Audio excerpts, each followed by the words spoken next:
د شهادت ځای کوم ځای مثلا دلته د وخت مو ورته انتخاب کو د نیټې ترڅنګ او د شهادت ځای مو ورته انتخاب کو. اوس دلته بیا څو موضوعات دي. د دغه د شهادت ډول څه و چې موږ تاسو په بل ویډیو کې په عمومي ویډیو کې بحث کړی دلته مې لیدلی دي چې د شهادت د ډول له مخې موږ په یو ولایت کې په یو ولسوالۍ کې د یو ډلګي مشر هغه شهیدان انتخابوو، د چاپه ده، بمبار ده، کمین ده، ماین ده، استشهادي ده، نامعلوم و.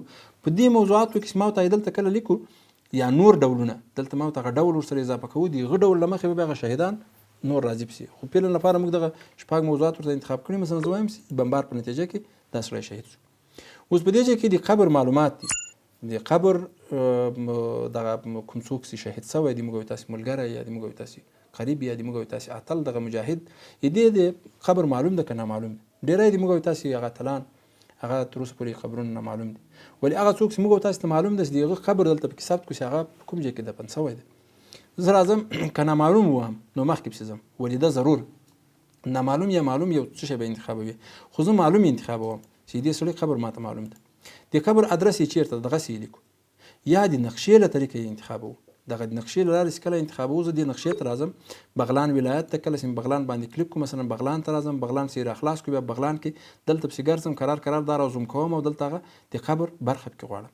یا په دې ځای کې دغه ادرس موږ تاسو له نورو برخو نه له نور په انټرنیټ کې پلټو هغه مشخص ادرس له هغه ځای چې راخلو دلته یې پکې پیسټ کوو او دا ځای زه ورته انتخابوم چې دا هغه د نقشې د ثبت لپاره سو چې د مشخص لوکیشن د شهید دپاره سو. بیا په وروستو کې ثبت شوي شهید کې درته ښایم. راځم بلې برخې ته. بلې برخې ته چې راغلم دلته دا ژوندلیک ده.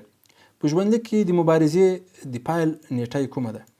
مثلا دغه کله چې د جهاد پیل کړی تا ته معلوم ده هغه د پیل هغه وخت کوم ده، په کومو عملیاتو کې ګډون کړی و انتخاب یې کړ. دغه د عملیاتو نمونه دي دلته موږ لیکلي دي، شاید دغه تسلسل به مخ نه لیکلی، په وروستو کې هغه معلومات تسلسل په برخه کې د تسلسل په برخه کې هغه معلوماتو له مخې به همغسې انشاءالله الرحمن بیا ثبت.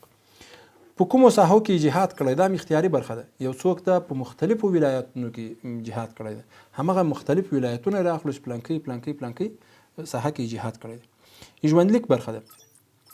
دلته دغه د ژوندلیک په برخه کې که چېرته موږ او تاسې کم از کم 1000 حروفو پورې، چون دغه د یو شهید د ژوند هغه معلومات موږ او تاسې راټولوو، نو 1000 حروف خو هغه کم نه کم تعداد 1000 حروف یې که نه مخکې نسې تللی دا نسې ثبتولی، نو دلته هغه معلومات پکې راواخیستلی شو باید